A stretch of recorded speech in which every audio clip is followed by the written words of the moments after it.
I'm going to tell you what it's like to visit Washington, D.C. during July.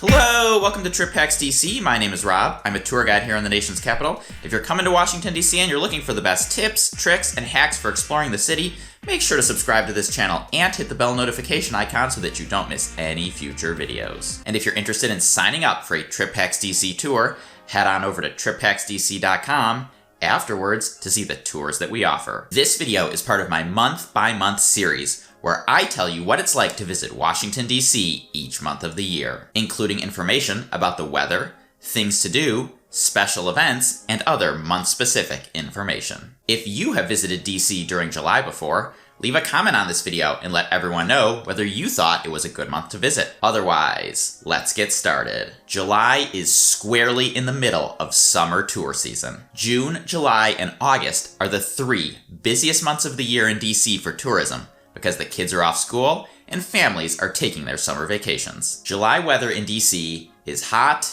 humid, and honestly, pretty miserable. July is the hottest month of the year, with average daily highs of 88 degrees and average daily lows of 72 degrees. And that honestly wouldn't be so bad if it wasn't for the humidity, which can make it feel like it's in the 90s or hundreds quite easily. To pack for DC in July, you're going to want to bring your summer clothes. Light clothes that breathe, shorts, and comfortable walking shoes are all a must. Pack pants if you're planning to see a show at the Kennedy Center, go to a fancy restaurant, or otherwise someplace where shorts wouldn't be appropriate. You're also going to want to remember an umbrella. No matter what that 7-day forecast says, summer thunderstorms often can and do pop up out of nowhere. Sun protection is also a must. During the summer months, I always wear my Trip Hacks DC baseball cap, and don't forget to put on your sunscreen before you go out. And if you're going to be outside all day, to reapply throughout the day. The most notable event in July is Independence Day,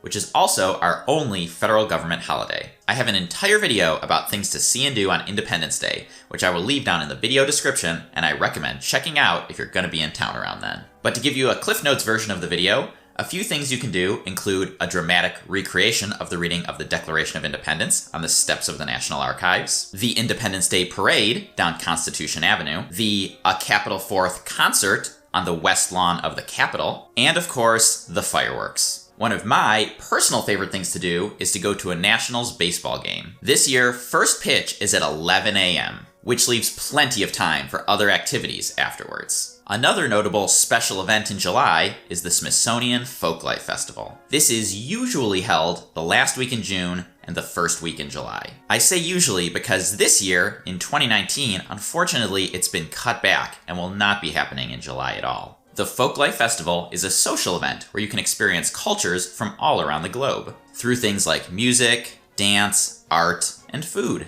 Capitol Fringe is also a popular thing to do in July. Fringe is all about independent forms of theater, dance, and other types of art. Fringe is held across multiple venues, some of which have more than one stage. You can see some really interesting performances, stuff that you would not see at the Kennedy Center or some of the more traditional theaters. So if you're into that sort of thing, make sure to check out the Fringe Festival website to see if there's anything that catches your interest. If you're into sports, the Washington Open, currently called the Citi Open after Citibank, its sponsor, is a tennis tournament that's part of some of the big tennis circuits. The dates change slightly every year, but it's usually either at the very end of July, the very beginning of August, or both. The Washington Open takes place at the William Fitzgerald Tennis Center, which is in Rock Creek Park, the huge national park right in the middle of the city. It's definitely a fun time if you're into tennis. And of course, if you're a fan of other pro sports, we have baseball and soccer happening all July long.